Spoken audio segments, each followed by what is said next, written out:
Thank you, everybody, for coming to the Aaron Torres Podcast YouTube page. If you could do me a quick favor, see that little subscribe button at the bottom of your screen? Go ahead, click that subscribe button.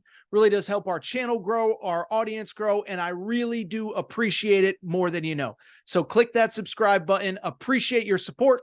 Now, here's the video that you came here for. Wednesday, right before the holiday. There is no more time to waste. So let's go ahead and get to the topic of the day. Topic of the day, listen, I keep saying this, is that it's obviously a little bit of a quiet time in the world of college basketball. We obviously have the Team USA stuff going on. We talked about Mikael Brown Jr. at Louisville. We talked about, Koa Pete. We talked about AJ DeBonsa, on and on and on. With that said, though, what's kind of cool is that all these schools at this point across America, summer practice has begun, right? And so every school gets up to 8 weeks of practice during the summer to just kind of get guys together and get them practicing and getting them ready for the season. I think this is a great thing. Bottom line is, with so many new players, so many new pieces, it's kind of an important thing for all of these teams.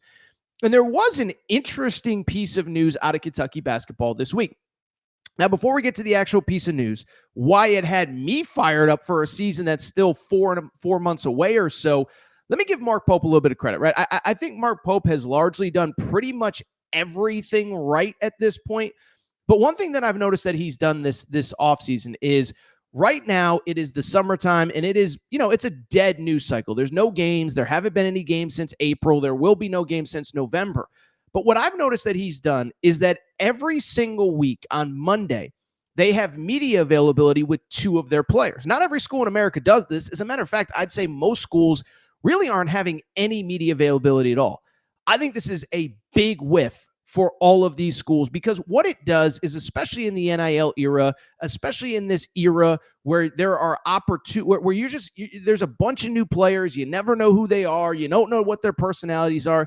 This is a great way to get players in front of the fans. It gives them opportunities to get their personality out, which I think in this NIL era, that is important, especially if we're supposedly going to true NIL, where players have to actually make money off their name, image, likeness. Part of it is your image, your likeness, get it out there, get it to the fans. But I think most importantly, it just keeps this team in the news, right? So Kentucky right now is basically the only one that's doing media availability for all of their players. And you're getting to know these players. You're getting to know a Mo Diabate, a Denzel Aberdeen, or whatever. But then also, it's just keeping Kentucky in the news. Every single week, there's new information coming out about this team, workouts, whatever. And so now you're probably sitting here saying, okay, Torres, enough blabbing. What is the actual news, and what does it mean for the season ahead, and why are you so fired up? So this week, Jalen Lowe, the new point guard at Kentucky, was one of the players that was available to the media. Him and Reese Potter, friend of the Aaron Torres pod. We had Reese Potter on when he committed back in May. But Jalen Lowe was one of the players who was made available to the media earlier this week. And so he's asked all the standard questions, this, that, the other thing. By the way, always make sure you're following our Torres on UK account for late-breaking Kentucky news, Torres on UK, okay? But at the same time, bottom line, Jalen Lowe was made available, talking about a lot of different things. He was asked a great question. Now, I don't know who asked the question, but they basically asked, essentially the Shaq meme, okay? And I've referenced the Shaq meme a few times, where it's Shaq talking about, I think it was Christian Wood, and Shaq just has to go on Inside the NBA and goes, Christian Wood, you're way better than I thought. I was not familiar with your game, okay? And so somebody apparently asked Jalen Lowe, hey, who is the guy that you just were not familiar with his game? You did not realize how good he was going to be when you got to Kentucky. Jalen Lowe had a very interesting answer. It was Trent Noah, the former, Kentucky All-State guy, committed to South Carolina, flips when Mark Pope gets the job. I thought he played pretty well last year in a limited role. We'll discuss it in a minute. But here's what Jalen Lowe had to say about Trent Noah.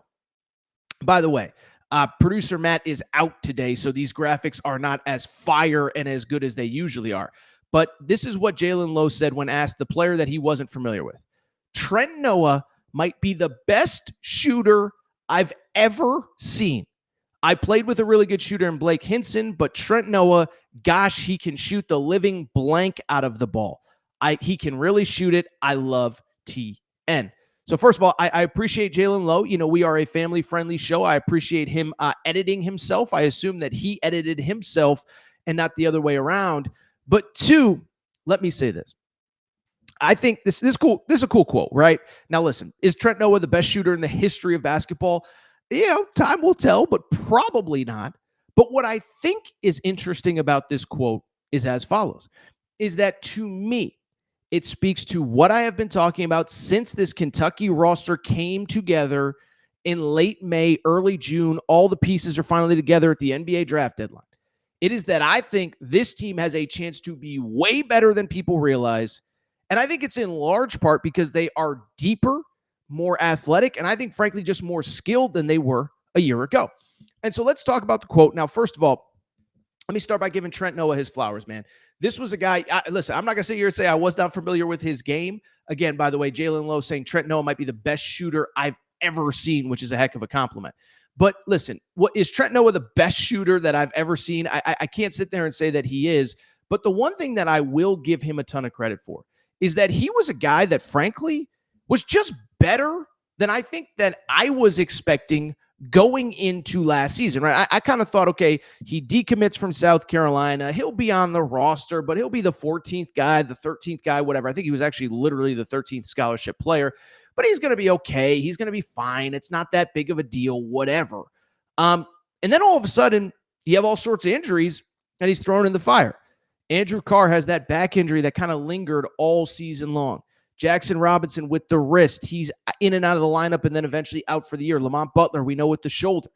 And so Trent Noah gets thrown into the fire. And there was a couple games where, like, I don't want to say he was one of the best. I don't want to say he was the best player on the floor. But he proved, like, oh, I can play in the SEC. I can be a contributor. I belong.